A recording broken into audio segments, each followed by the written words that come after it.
Hey, how's it going, YouTube? How y'all doing today? Y'all take a look around. There's a lot of water on the floor. I did get a lot of rain yesterday. My rain buckets, they fell over in the middle of the night, so I don't know exactly how much rain I got.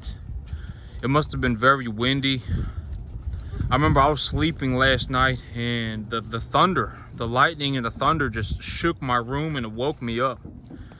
And I could hear the rain coming down. So I did get a substantial amount of rain yesterday. I don't know exactly how much I got, but it was definitely over 1 inch of rain. There was water pooling on the ground. So there was a substantial amount of rain yesterday. If my grass does not germinate after this rain event, because right now, next week, my temperature is supposed to go right back up to 93. So next week, if my grass does not germinate because it's just too hot outside, I am going to reseed my field. I have the supplies sitting in storage. It's not that big of a deal. Here about next week, I'll probably take another lot of animals to market. I'm not going to take any animals to market this week. Today's my birthday. Also today, even if I wanted to, I couldn't get a trailer back here because the ground is just too muddy. My trailer would get stuck. So I can't really load up any animals anyway.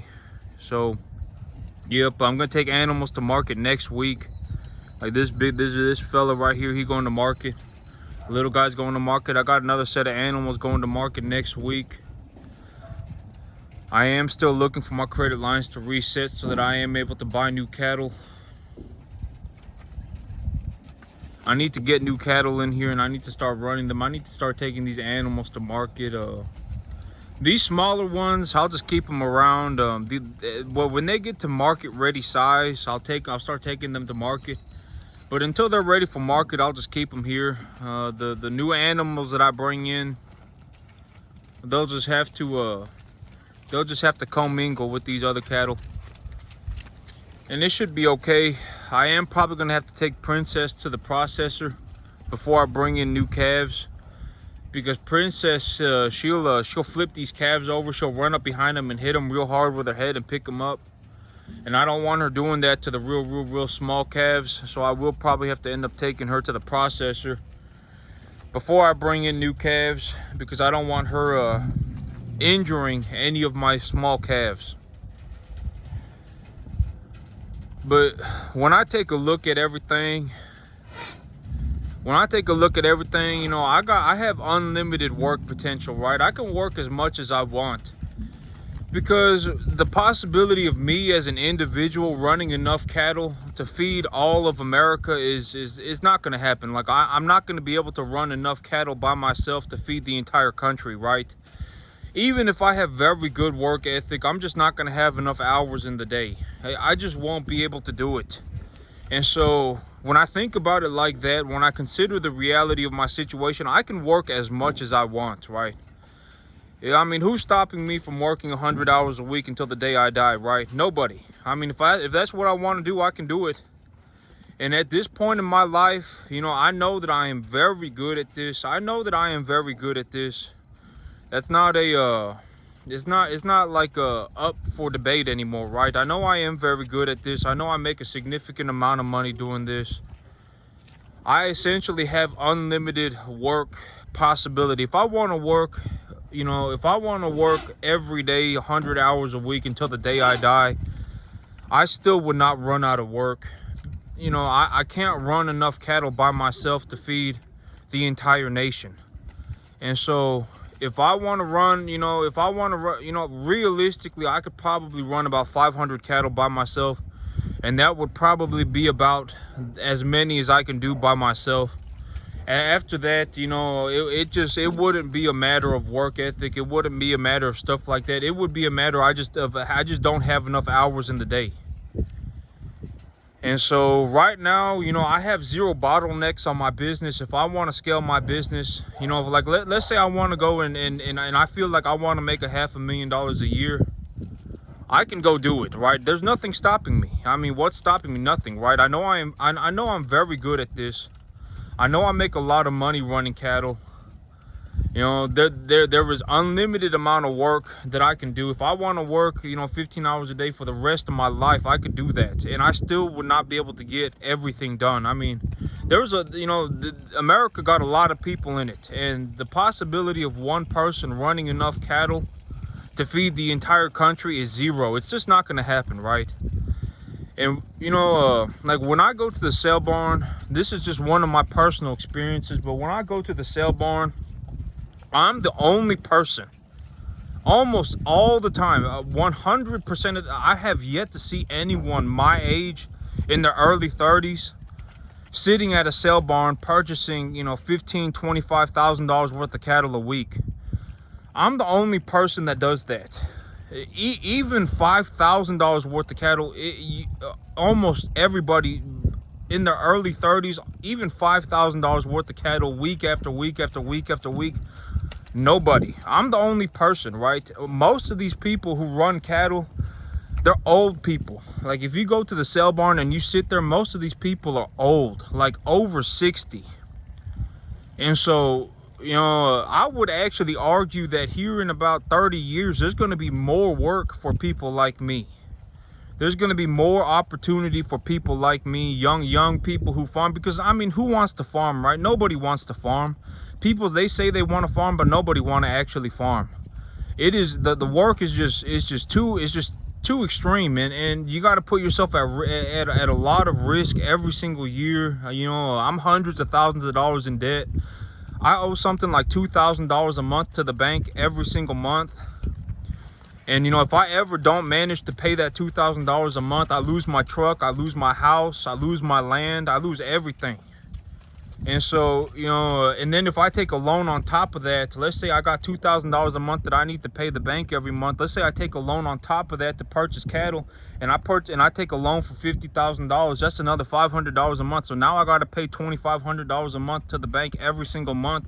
And if I don't pay that $2,500, I lose my cattle, I lose my truck, I lose my land, I lose my house. I mean, there's a lot of risk. Farming, it's like you got to take hundreds of thousands of dollars of risk.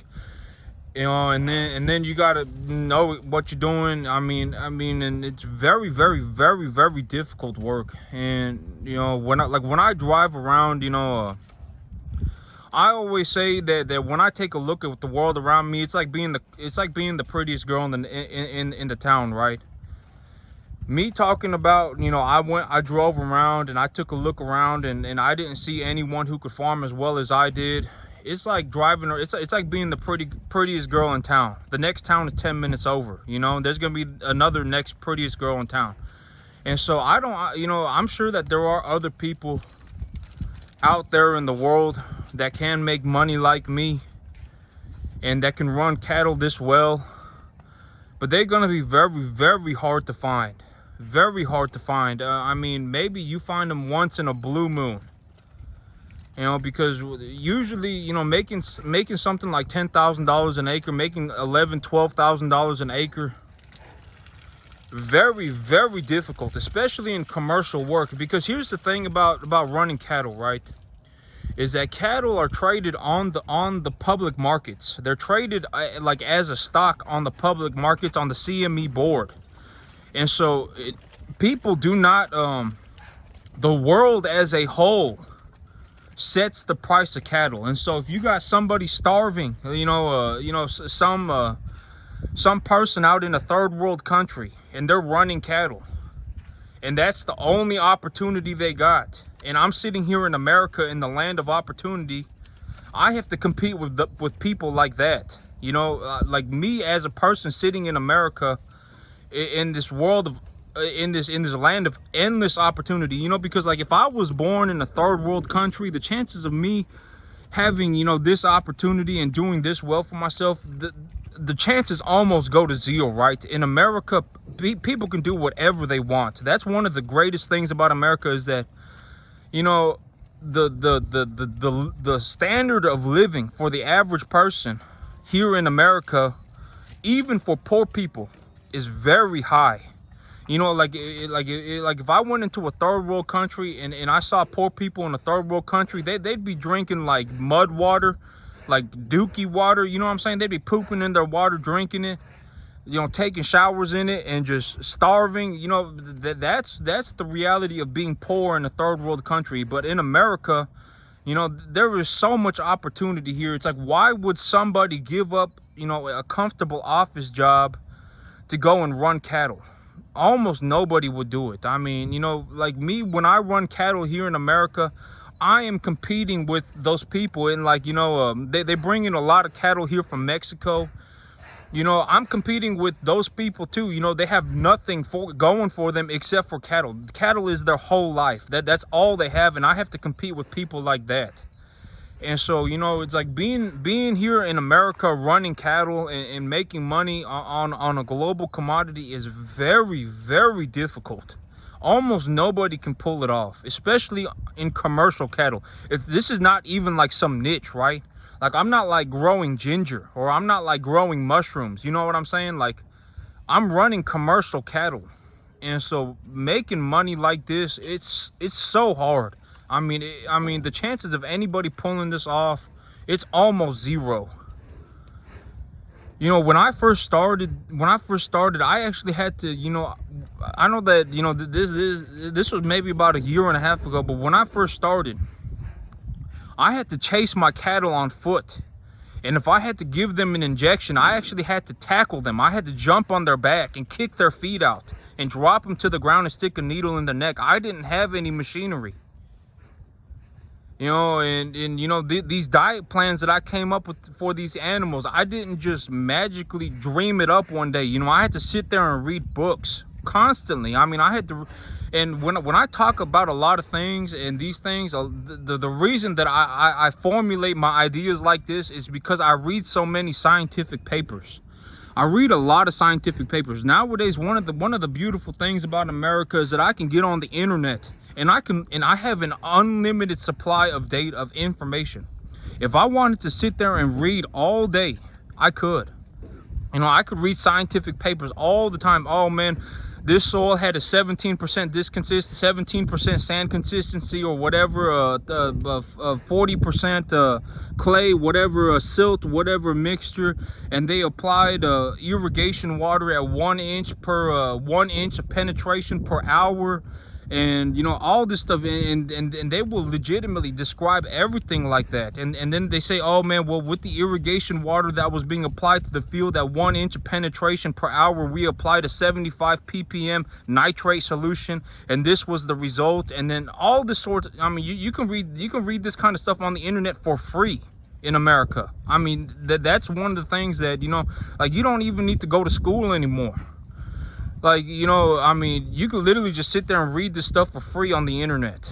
And it literally takes 2 seconds. You just go on Google and type it up, and boom, boom, boom. All these published papers will pop up. And you can read all day if you wanted to. You know, like, if I had known about all this information on the internet, I wouldn't have even spent my time trying to learn how to multiply or divide, because I still can't do that stuff. You know, like, it was a waste of time for me. I would have rather just sat there and read. And so, you know, I mean, yeah, I mean, but all of this stuff is on the internet for free. Like, it even gets so specific to the point where people start growing plant material and gelatin agar, and they will apply mineral solutions to the the gelatin agar to figure out the exact ratios of nitrogen, phosphorus, potassium, magnesium, calcium, sulfur, iron, copper, salt, everything. And they will figure out what do they need to impregnate this gelatin agar with in terms of a mineral solution to make a specific cultivar of a plant grow. You can even get that specific. You can just get on the internet and read that stuff in America for free. And so, you know, me, when I go through my field and I say, oh man, you know, I put a 4-2-2 nitrate, phosphorus, potassium, and 1 part sulfur on my field, 4-2-2-1 nitrogen, phosphorus, potassium, sulfur ratio on my field. That's not even that specific. You know, and when I say, oh man, when I raise the ratios to 75 whatever, when I raise the nitrate solution by 50%, I found that I was the biomass of the metabolic activity of the plant was occurring so rapidly that even when I applied fertilizer, my crop would not grow because the lack of phosphorus in my field and the lack of sulfur in my field. That stuff is not even that specific. Like if you got on the internet right now and just started looking up information, you would be amazed by how specific these people get. These people in these universities and stuff like that. I mean, I'm serious. I mean, they will even get to the point where they start impregnating gelatin agar with minerals to grow seeds in, and to see what, I mean, the stuff that I do, you know, in a practical sense, it is very, very, very interesting, right? Because almost none of these scientists can leave the laboratory and actually do this stuff in real life. And so in that sense, it is very interesting, because to see somebody like me, you know, doing this stuff in real time, even if it's not like exactly, you know, to the point where these people like you know, can write a scientific paper on it, it is neat to see that I am able to succeed at such a tremendous degree doing this stuff in real time. That, I would say, is my big advantage, is that I have a lot of practical knowledge. I can do this stuff in real life. I can't really sit in a lab, and I can't really work a microscope and stuff, but I can do this stuff in real life, and that's my big advantage, and that's probably also why I make the money that I do, because farming in real life is different than sitting in a laboratory. And so, in farming in real life, you know, like, you know, if I take a drive and I just go in a big 1 hour circle, nobody can farm like me. I mean, nobody running 6-7 animals an acre and making $10,000 an acre and stuff like that. Nobody doing that. I'm the only person. But that doesn't mean that I'm the only person on the entire planet. It's just like me being the prettiest girl in town, right? I drive one town over and there may be somebody else doing exactly what I'm doing. Who knows, you know? But I haven't met anybody up to date. Up to this day, I haven't met anybody who can make money like me and running commercial cattle. It's not like I have some specific niche. It's not like I'm growing ginger. It's not like I'm growing mushrooms. I'm not doing I'm not growing spices or something like that. You know, I'm running commercial cattle. And so, but that's it for me today, YouTube. Y'all have a good one.